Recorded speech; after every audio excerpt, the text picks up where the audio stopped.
কাজটা করে নৌকাতে যাম, নৌকা ছাড়া যাম না। কত মাস এভাবে? এই 3 মাস।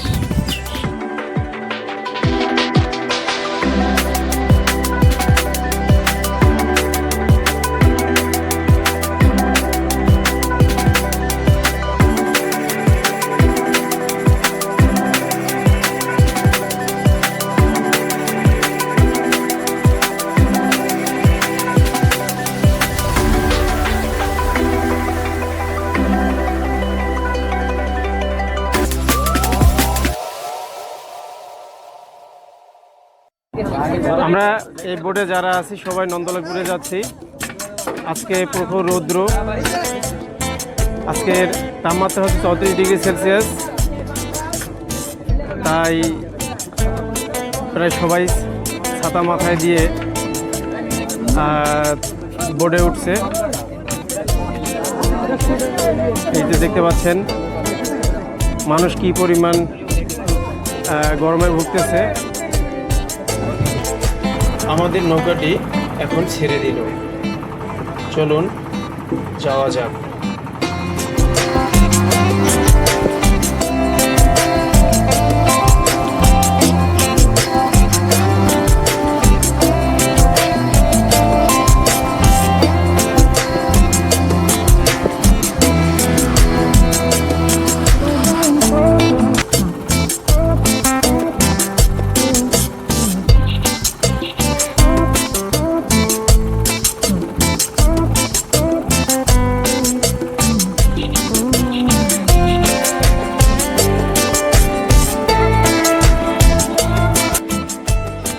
রৌদ্রের তীব্রতা, হালকা বাতাসের কারণে একটু প্রশান্তি লাগতেছে।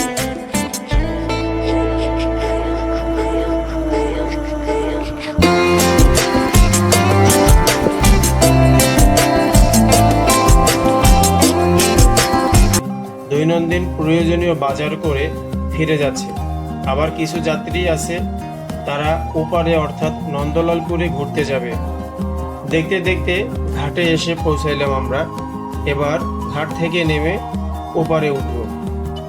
তো বন্ধুরা, আজ এখানেই। আপনারা ভালো থাকবেন আর অনুগ্রহ করে আমার চ্যানেলটি দর্শক, এই যে জায়গাটা আপনারা দেখতে পাচ্ছেন, এটা এক সময়ে বসতি ছিল, কিন্তু পদ্মার এই ভাঙনে সম্পূর্ণ এলাকা বিরান ভূমিতে পরিণত হয়ে গেছে। আপনারা দেখতে পাচ্ছেন কোনো ঘর বাড়ি কিছু নাই, শুধু কয়েকটা দোকান এখানে রাখা হয়ে গেছে। আর এলাকাটা সম্পূর্ণটাই বিরান ভূমিতে পরিণত হয়ে গেছে। দর্শক, আজ আমার মূল টপিক চেয়ারম্যান বাজার ও নন্দলালপুর। প্রথমে নন্দলালপুর নিয়ে কথা বলা যাক। এই গ্রামে 400 থেকে 500 ঘর ছিল, একটি বাজার, একটি মসজিদ ছিল, বিদ্যুৎ ব্যবস্থাও, আরও ছিল স্কুল। কিন্তু বর্তমানে এগুলোর একটিও অবশিষ্ট নাই। শুধু পড়ে আছে বিশাল মাঠ ও মানুষের রেখে যাওয়া বসতভিটার অবশিষ্টাংশ। এখানে নন্দলালপুর শুধু একটি গ্রাম নয়, আছে আরও কয়েকটি গ্রাম, যেমন নূর আকন গ্রাম, তোতাখার গ্রাম, শিকদার গ্রাম, সন্টেক গ্রাম, মাতবর গ্রাম, আলাদারকান্দি, কাশিকাটা গ্রাম, বলদাকান্দি গ্রাম ও বিশ্বনাথপুর। এই সবগুলো গ্রামই চরে অবস্থিত। চতুর্দিকে পদ্মা নদী, মাঝখানে চর, আর চরের মধ্যে এই সব গ্রাম অবস্থিত।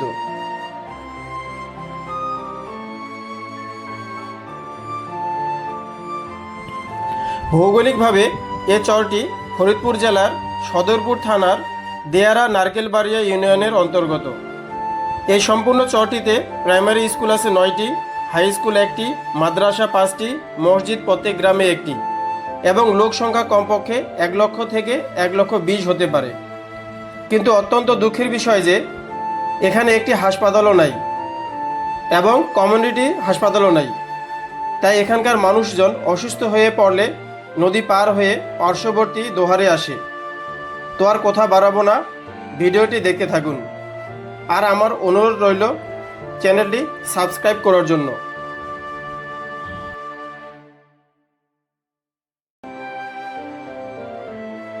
আমরা এখন নন্দলালপুরে যাব। এই যে এটা দেখতেছেন চর, প্রচুর গরম এখন।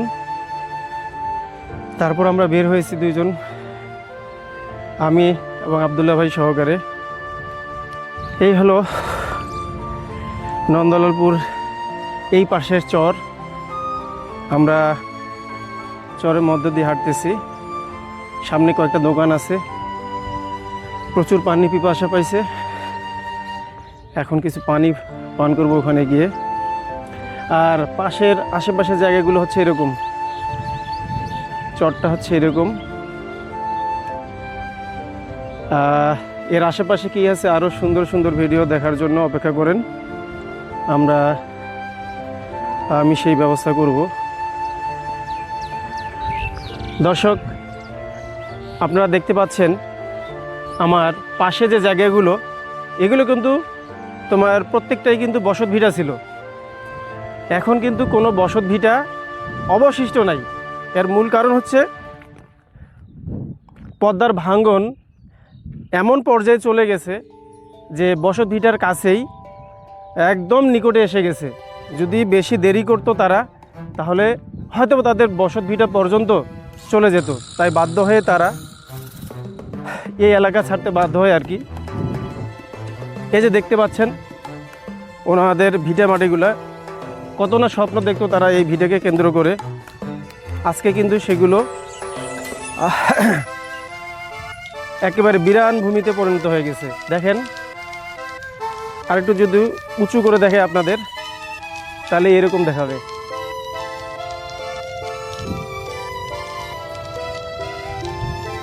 দেখতে পাচ্ছেন দর্শক, এটা খুব বড় একটা গ্রাম ছিল এই এলাকাটা। আজকে এই গ্রামে কোনো লোকের বসবাস নাই, একেবারে বিরান ভূমিতে পরিণত হয়ে গেছে।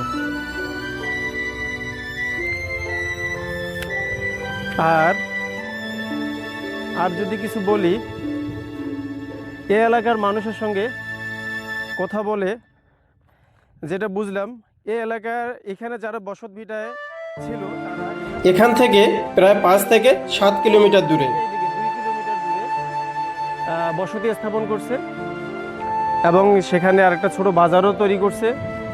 আমরা সেখানে গেলে আপনাদেরকে সেটাও দেখাবো। ধন্যবাদ পাশে থাকার জন্য।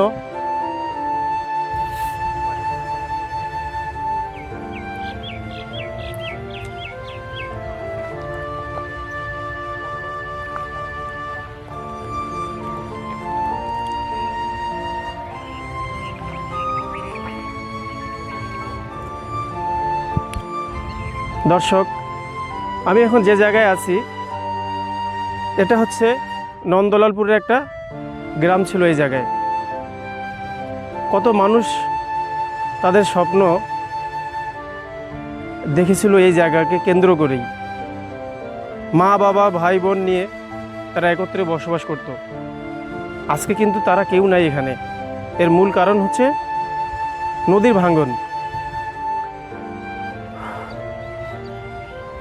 পদ্মা নদীর পাড়ে এই জায়গাটির অবস্থান হওয়ায় তারা এই জায়গা থেকে অন্যত্র চলে গেছে, যাতে করে তাদের বসবাসের কোনো অসুবিধা না হয়। পদ্মা নদী কাউকে স্বপ্ন দেখায়, আবার কারো স্বপ্ন কেড়ে নেয়। এই হচ্ছে পদ্মা নদীর কাজ। তারপরও মানুষ জীবন বাঁচার তাগিদেই এই নদীকে কেন্দ্র করে বেঁচে থাকে। এই যে বসত ভিটাগুলো দেখেন এইভাবে পড়ে আছে, কিন্তু যার বসত ভিটা তারা নাই, কোনো বাড়িঘর নাই।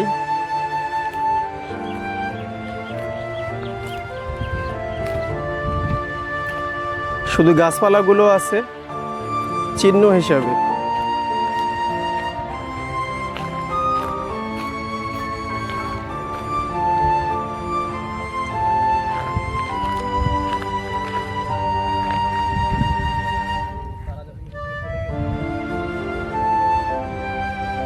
কাজী ভাই এই চরেরই একজন বাসিন্দা, এখানেই জন্ম এবং এখানেই বেড়ে ওঠা। তিনি এখন বলবেন এই চরের জীবনযাপন সম্পর্কে এবং এর অর্থনৈতিক গতিধারা সম্পর্কে। যেমন এখানে কি কি আবাদ বাড়ি হয়, কিসের উপর নির্ভরশীল, সেগুলো সম্পর্কে। সবুজ কাজী ভাই, আপনি তো এখানে জন্মগ্রহণ করেছেন, তাই না? জি। কোথায় জন্মগ্রহণ করছেন এই জায়গায়? এখানে দেয়ারানা করবে ইউনিয়ন 1 নম্বর ওয়ার্ডে আমার বাড়ি। আচ্ছা, আর এই যে চরটা আছে, এটা কত, মানে এর আয়তনটা কত বড় হবে? এটা মোটামুটি আপনি মোটরসাইকেল নিয়ে যদি উত্তর পূর্ব পশ্চিম দিকে যান তাতে সর্বোচ্চ আপনার 2 ঘন্টা টাইম লাগবে। 2 ঘন্টা? 2 ঘন্টা টাইম। আচ্ছা, এই চরটা মানে 2 ঘন্টা লাগলেও এটা কি 10 কিলোমিটার মতো হবে? মোটামুটি হয়, তাছাড়া বেশি হবে, কম হবে না। আচ্ছা, এই এই মানে এই চরটা কোন ইউনিয়নের অন্তর্ভুক্ত এটা? এটা হলো আপনার দেয়ারানা করবে ইউনিয়ন সদরপুর থানা। মানুষ মানে জনসংখ্যা কতগুলো হতে পারে? তা তো মোটামুটি আমাদের এই জায়গায় হবো না, 30,000 বাড়ি তবু না, 30,000 মতো বাড়ি হবো। 30,000-এর মতো বাড়ি হলে জনসংখ্যা তো বোঝা যায় না। ধরেন 1.5 লক্ষ, এবার হচ্ছে না না 3 জন। আচ্ছা, এখানে আবাদ বাড়ি কিরকম হয়? আবাদের মধ্যে আপনার এই জায়গায় যেমন কাতি মাসে কলাই বনে, কালাই বনে, শস্য হয়। তারপরে আপনার এরি ধান বোনা হয় পৌষ মাসে। এরি ধান হলো মোটামুটি, তারপরে 1000 বিঘার উপরে আছে এরি ধান হয়। এখানে ইলেকশনও হয় না? হ্যাঁ, ইলেকশন হয়। এটা উপজেলা নির্বাচন হয়, সবটাই এখানে হয়। আচ্ছা, এই চরটা পাশেই হচ্ছে পদ্মা নদী। জি, আমরা পদ্মার মাঝেই আমরা। পদ্মার মাঝে। হ্যাঁ। বর্ষাকালে কিভাবে জীবনযাপন করা হয়? এখানে পানি উঠে না? বর্ষায় পানি ওঠে, তবে জীবন যাওয়ার মধ্যে আমাদের বোট আছে, ওই বোটে আমাকে পারাপার হইতে হয়। হাটে ঘাটে যাওয়ার জন্য বোটে পার হইতে হবে। তখন বাসা বাড়িগুলো ডুবে যায় না? যখন বেশি রকম পানি হয় তো বাসায় পানি ওঠে, বাসায় পানি উঠলে আমরা দেখা যাচ্ছে একটু টং পাইতে উপর দিকে উঠি। আচ্ছা, এই চরে কি শিক্ষা প্রতিষ্ঠান আছে? আছে। Primary school? প্রাইমারি স্কুল আছে, হাই স্কুল নাই। হাই স্কুল নাই। হাই স্কুল নাই? হাই স্কুল আছে আপনার চন্নাশিপুরে নয়, আমাকে এই জায়গায় হাই স্কুল নাই। ওটা চরেই একটা হাই স্কুল নাই? না না, আমাকে দিয়ার মধ্যে হাই প্রাইমারি স্কুল স্কুল নেই। কয়টা আছে? প্রাইমারি স্কুল আছে 9টা। 9টা? হাই স্কুল আছে নতুন হইতে আছে, এখন তো কম্পিউটার নেই। এই এই আপনাদের চরে কি চেয়ারম্যান ইলেকশন হয়? জি। এখানে বর্তমান চেয়ারম্যানের নাম? আমাকে বর্তমান চেয়ারম্যানের নাম নাসিরউদ্দিন সর্দার। নাসিরউদ্দিন সর্দার। মানে বিদ্যুতের কোনো ব্যবস্থা আছে? না, বিদ্যুতের কোনো ব্যবস্থা নাই, কারণ দেশের সরকার নাই, এ কারণে আমাদের কারণে পিলার তো দেখা যাচ্ছে বিদ্যুতের। আসছিল, লাইন দিছিল, কিন্তু লাইন ছিঁড়ে গেছে, এরপর আমাকে দেন আজকে 8 থেকে 9 মাস। লাইনটা ছিঁড়ে গেছে? হ্যাঁ, লাইনটা ছিঁড়ে পানি বিদ্যুৎ বিচ্ছিন্ন হয়ে আছে। হ্যাঁ হ্যাঁ। আর বিদ্যুৎ কতদিন হয়?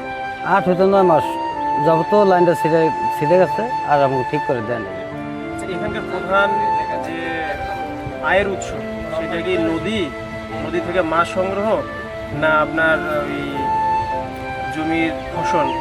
আমাদের এখানে দুটোটাই।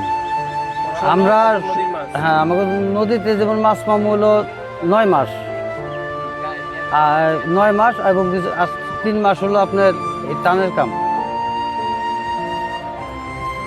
আমাদের বেশি টাকা গেলো নদীর মধ্যে, মাছ মারুম, মাছ খাবো, মাছ বিক্রি করুম। এই চরে কি হিন্দুরাও বসবাস করে? আছে, কয়েকবার আছে হিন্দু। এই হিন্দু মুসলিম উভয় মিলে এই চরে বসবাস? আমরা সবাই মিলেই একসাথে থাকি। হাসপাতাল আছে? হাসপাতাল নেই। হাসপাতাল নেই? না, না। তাহলে এই যে এই চরে এত মানুষের বসবাস, যদি কেউ অসুস্থ হয় তাহলে নদী পার হয়েও চাইতে হয় সদরপুর যেতে হবে, নতুবা এইদিকে নাহলে দোহার যেতে হবে, আর আমাদের সদরপুর নাহলে দোহার, এই দুই দিকে আমাকে ধরে দিতে হবে বর্ষাকাল। এই আর কি আমাদের কষ্ট হলো, আমাদের কোনো নাই, যেটা মেডিকেল নাই, কোনো ডাক্তার নাই, এটি হলো বিপদের সাথে আমরা। সরকারিভাবে নাই? না না, কিছুই নেই। তাহলে তো মোটামুটি সমস্যা। আমার সমস্যা হলো যে সিরিয়াস যদি কখনো সিরিয়াস কিছু হয়, তাহলে দেখা যাচ্ছে জানে পানি খাটনি করে কষ্ট বিনিময়ে হয়তো আমাকে ঢাকার মধ্যে বেশিরভাগ যাওয়া পড়ে, কিন্তু আমাকে ফরিদপুর ডিস্ট্রিক্ট কম যাওয়া পড়ে। কিন্তু ফরিদপুর ডিস্ট্রিক্টে বাড়ি, কিন্তু ফরিদপুর ডিস্ট্রিক্টে আসা যে যায় কম। জায়গাটাতে এখন অবস্থান করতেছি এটা তো নন্দলালপুর। হ্যাঁ, এটা নন্দলাপুর। এরপরে কোনটা? এটার পর হলো আপনার যেমন জানাবাজ, তারপর আছে বিশ্বনাথপুর, এরপর আছে আপনার আলাদার বাজার, ঠিক আছে, চুঙ্গিয়াকান্দি বলদাকান্দি বহুত এই নামের শেষ নাই। ঠিক আছে? তা এটা আর কি আমাকে ইউনিয়নটা হলো দিয়ারা নারকেলবাড়ি ইউনিয়ন। ঠিক আছে ভাই, আপনার এই গুরুত্বপূর্ণ তথ্যগুলো দেওয়ার জন্য আপনাকে ধন্যবাদ। জায়গা আপনারও ধন্যবাদ। যদি পারেন এখানেও একটা বসত ভিটে ছিল, সেটাও এখন পড়ে আছে, কিন্তু গাছগুলো রয়ে গেছে তার স্মৃতি হিসাবে। এই যে দেখুন আমের গাছ, আর এখানে একটা ঘোড়া বাঁধা রয়েছে। এই যে ঘোড়া, আশা করি নেই কখনো এই জায়গায় আমি ঘোড়া দেখব। সুন্দর এই ঘোড়াটি দেখতে দেখতে আমাকে এখানেই বিদায় নিতে হবে। বন্ধুরা, নন্দলালপুর যেখানে জীবন মানেই সংগ্রাম, এই ভিডিওটির পার্ট 2-তে থাকবে চরের মাঝে সুন্দর একটি বিলের দৃশ্য, যেখানে দেখতে পাবেন অসংখ্য পাখির সমাবেশ। বন্ধুরা, পার্ট 1-এর এখানেই সমাপ্তি টানছি। পার্ট 2 দেখার জন্য আপনাদের আমন্ত্রণ রইল।